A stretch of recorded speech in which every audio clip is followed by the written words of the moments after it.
మీకు అసలు 3 సిద్ధం సభలు చూసిన తర్వాత కూడా అర్థం కావడం లేదా? జగన్మోహన్ రెడ్డి గారి యొక్క ఫాస్ట్ నిర్ణయాలు చూస్తుంటే మీకు అర్థం కావడం లేదా? మార్పులు చూస్తుంటే అర్థం కావడం లేదా? ఎంత కాన్ఫిడెన్స్ గా ఈ ఎన్నికల రణరంగంలోకి దూకబోతున్నామో, ఎంత కాన్ఫిడెన్స్ గా 175కి 175 కొట్టబోతున్నామో, ఇంతకన్నా ఏం కావాలని అడుగుతా ఉన్నా.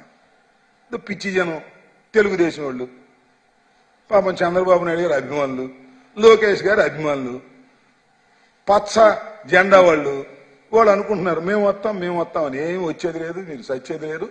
శ్రీమద్ రమారమణ గోవిందే. ఈ ఎన్నికల తరువాత తెలుగుదేశం అనే రాజకీయ పక్షమే ఈ రాష్ట్ర రాజకీయాల్లో ఉండదు, ఉండబోదు అని కూడా ఈ సందర్భంగా మీ ద్వారా తెలియపరుస్తున్నాను.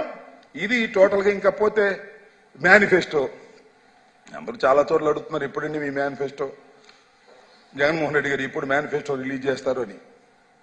చంద్రబాబు మేనిఫెస్టో గురించి ఎవరు అడగట్లా. సూపర్ 6 అంటే ఏంటో మరి, సూపర్ 6 అని పెట్టాడు. మీకు చాలా చిత్రమైన విషయం ఏంటంటే, ఇచ్చినటువంటి హామీలను ఏ ఒక్కటి నెరవేర్చినటువంటి వ్యక్తి Nara Chandrababu Naidu. That is his history.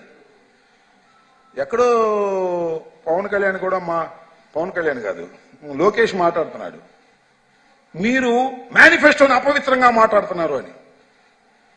నువ్వు అపవిత్రం చేసింది మేనిఫెస్టోని. ఇంతకు ముందు ఎన్నికలప్పుడు మేనిఫెస్టోని రిలీజ్ చేసి ప్రజల్ని నమ్మించి ఆ మేనిఫెస్టోని దాచేసినటువంటి ఒక కుటిల రాజకీయవేత్తలు మీరు. మేనిఫెస్టో అంటే ఎంత పవిత్రమైందని భావిస్తున్నాం మేము. మా చేతిలో, నా కారులో మేనిఫెస్టో ఉంటుంది, నా ఆఫీసులో మేనిఫెస్టో ఉంటుంది, నా బ్యాగ్ లో మేనిఫెస్టో ఉంటుంది, జగన్ గారు ఆఫీసులో మేనిఫెస్టో ఫ్రేమ్ కట్టి ఉంటుంది. మేనిఫెస్టో అంటే బహిరంగంగా కనపడాలి, ఇచ్చిన ప్రతి వాగ్దానాన్ని నిలబెట్టుకోవాలనేటువంటి చిత్తశుద్ధితో మేనిఫెస్టో విడుదల చేసినటువంటి జగన్మోహన్ రెడ్డి గారు 99.5% మేనిఫెస్టోని అమలు చేసినటువంటి ముఖ్యమంత్రి. మీకెక్కడున్నాయి అసలు? ఆ లిస్టు ఎక్కడుంది మీకు? మీ మేనిఫెస్టో కోసం ఎవడు ఎదురు చూడట్ల. మీ మేనిఫెస్టో ఈక్వల్ టు తెల్ల కాగితం. ఏమి చెప్పినా మీరు చేయని దానికి రకరకాలుగా చెప్పేస్తారు అనేది it is an established fact in Andhra Pradesh.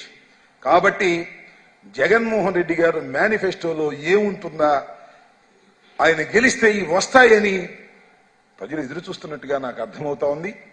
కాబట్టి ఇప్పుడు ఏమిటనేది మేము చెప్పేది కాదు, ఖచ్చితంగా జగన్మోహన్ రెడ్డి గారు మేనిఫెస్టో రిలీజ్ చేస్తారు. ప్రతి ఎన్నికల్లోనూ ఒక మేనిఫెస్టో ఈజ్ చెయ్యగలిగిందే చెప్పేటటువంటి తత్వం కలిగినటువంటి వ్యక్తి